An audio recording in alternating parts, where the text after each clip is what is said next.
करने के लिए किस तरह से तैयार हैं। इसमें हर रंग हैं, बिल्कुल उसी तरह के रंग जैसा कि देश के अलग अलग कोने से आए श्रद्धालुओं के रंग हमें देखने को मिलते हैं। कश्मीर से लेकर कन्याकुमारी तक के श्रद्धालुओं की यहाँ पर मौजूदगी है। लाखों की तादाद में लोग यहाँ पर मौजूद हैं। लेकिन बड़ी खबर आपको देते हैं, जब होटल से हम अयोध्या में दाखिल हो रहे थे, रास्ते में अब पूरी तरह से बैरिकेडिंग करते हुए जिनके पास है सिर्फ उन्हीं को एंट्री की इजाजत दी गई है। बाकी लोगों को अंदर भीतर प्रवेश की इजाजत नहीं मिली है। यानी कि अब बाहर से जितने भी श्रद्धालु अगर अयोध्या आने की वो तैयारी कर रहे हैं या फिर रास्ते में हैं, तो उनको अयोध्या के भीतर फिलहाल प्रवेश नहीं मिलेगा। ये बड़ी खबर, बड़ी जानकारी अपने दर्शकों को दे दें, क्योंकि यहाँ पर भीड़ बहुत ज्यादा है, बड़ी तादाद में लोगों की मौजूदगी है। इस वजह से प्रशासन ने ये व्यवस्था की है, क्योंकि हजारों की तादाद में वीवीआईपीज की यहाँ पर मौजूदगी होगी। इस वजह से ये बड़ी तैयारी की गई है। अयोध्या नगरी में परिंदा भी पर नहीं मार पाए, सुरक्षा के तगड़े इंतजाम किए गए हैं। मैं चाहूंगी हिमांशु, हमारे कैमरामैन, आपको दिखाएं आसपास की तस्वीरें।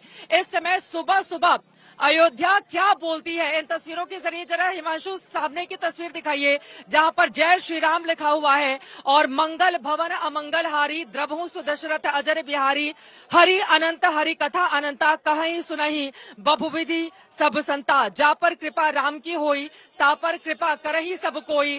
कुल मिलाकर राम की कृपा पाने के लिए यहाँ पर श्रद्धालु आए हुए हैं। जय श्री राम का नारा लग रहा है, लोग अपनी बातों को कहने के लिए व्याकुल हैं। सभी से बातचीत करेंगे, कुछ गीत भी सुनेंगे, लेकिन उसके पहले हमारे 3 सहयोगी इस वक्त हमारे साथ जुड़ चुके हैं। उन सभी से बातचीत करेंगे कि अयोध्या नगरी का क्या माहौल है। लेकिन उसके पहले हिमांशु जल्दी से थोड़ी जगह दीजिए, आपको दिखाना चाहेंगे यहाँ पर सड़क की अभी की क्या स्थिति है। यहाँ से होते हुए सीधे आप सरयू घाट की तरफ आगे बढ़ जाएंगे। पुलिस वाले चप्पे चप्पे पर तैनात हैं। यहाँ से सीधे ये जो रास्ता जाता है, ये सीधे सरयू के तीरे आपको पहुंचाएगा। आगे आप जब बढ़ते हुए चले जाएंगे तो वहां पर भी सुरक्षा के बड़े इंतजाम किए गए हैं। दूसरी तरफ आप देखिए, ये पूरा का पूरा हिस्सा फूलों से किस तरह से सजा दिया गया है। बेहद खूबसूरती से श्री राम के धनुष बाढ़ लिए ये तस्वीर इस वक्त आप देख रहे हैं, जिसमें राजा राम के रूप में श्री राम के दर्शन आप कर पाएंगे। हालांकि रामलला छोटे बच्चे के रूप में विराजमान हो चुके हैं, जिनकी प्राण प्रतिष्ठा का इंतजार किया जा रहा है। और अयोध्या के लोग छोटे बच्चे को लल्ला बोलते हैं, तो लल्ला अपने गर्भगृह में आ चुके हैं, उनकी प्राण प्रतिष्ठा का इंतजार किया जा रहा है। संजय शर्मा हमारे साथ जुड़ चुके हैं, समर श्रीवास्तव हमारे साथ, हमारे संवाददाता की मौजूदगी है, साथ ही हमारे साथ अभिषेक मिश्रा भी हमारे सहयोगी जुड़ चुके हैं। एक एक प्रतिक्रिया इन लोगों से लेते हुए, क्या भावना है अब मन में? चालो सखी राम ने बधाई लेश्या मंगल गाय लेश्या। कहाँ से आए हैं? गुजरात से? बाड़मेर, राजस्थान बॉर्डर के पास है। आप कहाँ से आए हैं? मिथिलांचल, सीताजी की धरती से। सीताजी की धरती के लोग क्या गीत सुनाएंगे राम जी के लिए? क्या गीत? हाँ। अवध धाम पवित्र माटी मिथिलांचल मोर बिहार, केवड़िया खोलो 22 जनवरी के रामलला सरकार। रामलला सरकार। बस भावना क्या है आपकी राम श्री राम को लेकर? मेरी भावना एकदम शुद्ध यही है कि प्रभु का इंतजार बहुत किया हम सभी लोगों ने, और आखिर में वो दिन आज आ गया जिस दिन हमारे करोड़ों हिंदू वासियों के मन की मनोकामना पूरी हुई। रामलला वहीं विराजे जहां रामलला का जन्म हुआ था। ठीक है, भावनाओं से भरे हुए लोग हैं। आइए दादा, क्या भावना है मन की? जय श्री राम की टोपी भी पहन। जय श्री राम, जय श्री राम। भावना हमारी है, हमारे यहाँ रामराज आ गया। रामराज आ गया? रामराज ऐसा ही लगता है। अब बिल्कुल जो उससे सदियों पहले था वो याद जो जुड़े था। कुछ गुनगुना दीजिए, उसके बाद सरयू घाट लेकर चलेंगे। जय श्री राम, जय श्री राम, जय श्री राम। गाना गुनगुनाना चाहता है आप लोगों में से? आप सुनाइए जल्दी से, सुर में। धन है हमारो ए बागे गुरु घरे आया है गुरु आया है। हाजी धनाए हमारा ए बागे गुरु घरे आया है। हमारे भाग गुरु घर आए हैं। अयोध्या नगरी जो बसी हुई है सरयू के तीरे, वहां से संजय शर्मा इस वक्त हमारे सहयोगी जुड़ चुके हैं। और यहाँ पर आप देख पा रहे हैं ये किस तरह से सुरक्षा के कड़े इंतजाम। थोड़ा सा जगह दीजिए, आपको बताते चले कि ये सीआरपीएफ के तमाम ये यहाँ पर जवान पूरी तरह से मुस्तैद आपको दिखाई दे रहे हैं। ठंड काफी ज्यादा है, लेकिन सुबह सुबह इन लोगों की यहाँ पर तैनाती हो गई है। अब सीधे सरयू नदी का रुख कर लेते हैं। संजय, आपके पास आते हुए, सरयू नदी ने अपनी बहुत सारी जलधारा को बहते हुए अलग अलग रूपों में देखा है। कभी वीरानी देखी, कभी आंसुओं का धार देखा, कभी यहीं पर देखा कार सेवकों के साथ किस तरह का बर्ताव किया गया था। लेकिन आज जो उमंग, उल्लास, उमंग और उत्साह का वातावरण समूची नगरी अयोध्या में है, अपने शब्दों में कैसे आप वर्णित करेंगे? और सुबह सुबह सरयू माता के दर्शन करने के लिए जो लोग व्याकुल हो रहे हैं, उनको क्या बताएंगे? किस तरह का माहौल है सरयू घाट पर? मैं अभी ये बताऊं कि आपने भी थोड़ी देर पहले कहा कि सुरक्षा के ऐसे इंतजाम है कि परिंदा भी पर नहीं मार सकता। ये घटना इतिहास की ओर भी ले जाती है, वर्तमान की ओर भी इशारा करती है। एक वो समय भी था जब किसी और दूसरे काम के लिए परिंदा भी पर नहीं मार सकता जैसे वाक्य का इस्तेमाल किया गया था। और अब ये माहौल बिल्कुल अलग है, जिसमें अयोध्या ने अपने आप को पूरी तरह से बदल लिया है, कायाकल्प कर लिया है, क्योंकि उन्हें रामलला के एक बार फिर से पुनर्प्रतिष्ठा की प्रतीक्षा अब पूर्ण होने जा रही है। अब इस मुहूर्त की गणना अब दिनों में नहीं, अब घंटों में हो रही है और कल तक तो फिर मिनटों की बात हो जाएगी। तो ऐसे में जिस सरयू की बात आपने की है, उस सरयू जी की धारा, जिस पर रामचंद्र जी ने स्वयं कहा वानरों से कि जन्मभूमि मम पुरी सुहावनी, उत्तर दिशि वह सरजु पावनी, ता मज्जन करी, कि उसमें नहाने स्नान करने के बाद लोग मेरे नजदीक रहते हैं, वो लोग जो उसमें स्नान करते हैं सरजू में। और हाँ, क्या कहा था? हमारे साथ रामकमल दास जी हैं, वो इस अर्धाली को पूरी करेंगे। जन्म भूमि मम पुरी सुहावन, उत्तर दिशि सरजू वह पावन, जाम जनते बिनहि प्रियासा, मम समीप नर पावहि वासा।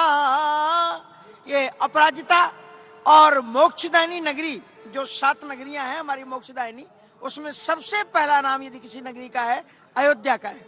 अयोध्या मथुरा माया, काशी कांची अवंतिका, पुरी द्वारावती चैव सप्तैते मोक्षदायका। तो ऐसे जो परम पावनी मोक्षदायिनी नगरी अयोध्या में प्रभु श्री राम जी का यह प्राकट्य महोत्सव, अत्यंत उल्लास और आनंद का वो पावन क्षण हमारे बीच में आने वाला है, जब रमन्ते योगिनो नन्ते नित्यानंदे सिद्धात्मनि इति राम पदेनासौ पर ब्रह्मा विधीयते। श्री राम केवल ऐतिहासिक पुरुष ही नहीं है, वो निर्गुण निराकार अव्यक्त अगोचर परब्रह्म परमात्मा भी है। और वो उपासका नाम कार्यार्थम ब्रह्मणो रूप कल्पना, अपने उपासकों की कार्य सिद्धि के लिए ही वो व्यापक और नित्यानंद सदात्मनि के रूप में अवतरित होकर के धरती में लोक कल्याण का मार्ग प्रशस्त करते हैं। यानी जिस सरयू नदी की बात हम कर रहे हैं, सरयू जी की, वहां की राम की पैड़ी है, और इस बर्फीले पानी में भी ऐसा मौसम जो बिल्कुल ठंडा है, कड़ाके की ठंड है, लेकिन इसके बावजूद श्रद्धालु यहाँ स्नान कर रहे हैं। और जिसके मज्जन से, जिसके आचमन से कहते हैं कि बिना प्रयास के, रघुनाथ जी स्वयं कहते हैं कि वो व्यक्ति जो इसमें आचमन करता है, जो इसका मज्जन करता है, दर्शन करता है, स्पर्श करता है, वो मेरे निकट आ जाता है बिना किसी प्रयास के।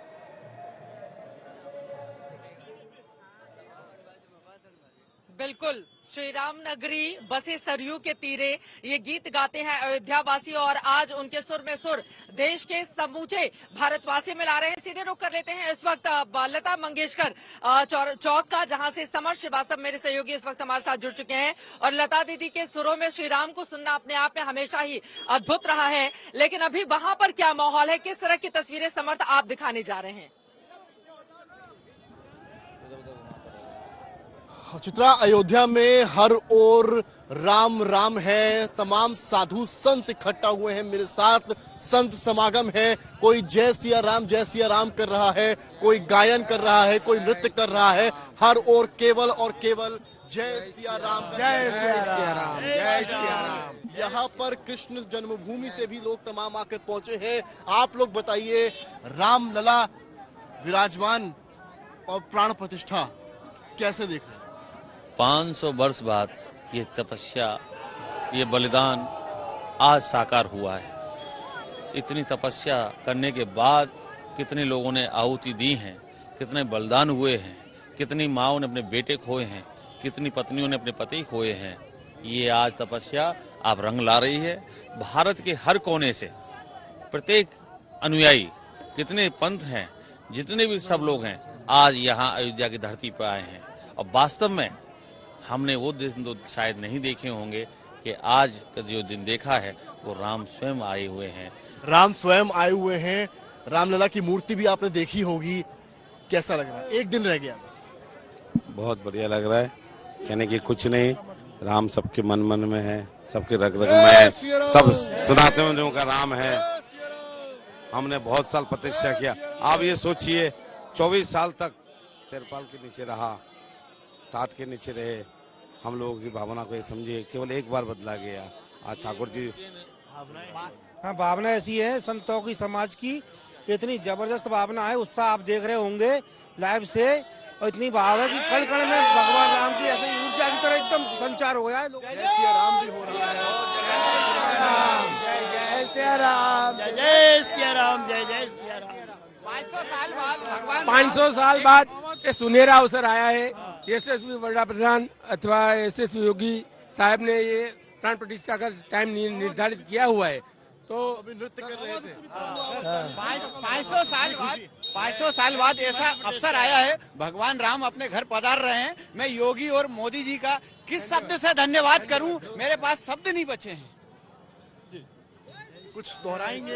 हाँ जी। मानस का श्लोक। हाँ, अवधपुरी प्रभु आवत जानी, भई सकल शोभा की खानी। जब भगवान 14 वर्ष के वनवास काट के आए ये इसी धरती पे अवध में, तो सकल शोभा की खानी, जो प्रोस्पेरिटी है, जो इकोनॉमिक और आर्थिक और तमाम जो सोशल प्रोस्पेरिटी है, तो भगवान श्री राम जब आए तो तमाम तरह के आभा, वायुमंडल, एक आध्यात्मिक, एक आर्थिक, सब तमाम तरह के राम राज बैठे त्रिलोका, हर्षित भय गए सब शोका। बैरु न काहू सन कोई, राम परतवा विषमता कोई। बैर किसी से नहीं, आपसी द्वेष किसी से नहीं। जब भगवान का राम का आगमन हो जाता है तो जो द्वेष की भावना है, बैर की भावना है, वो सब मिट जाता है। तो राम राज बैठे त्रिलोका, हर्षित भय गए सब शोका। बैरु न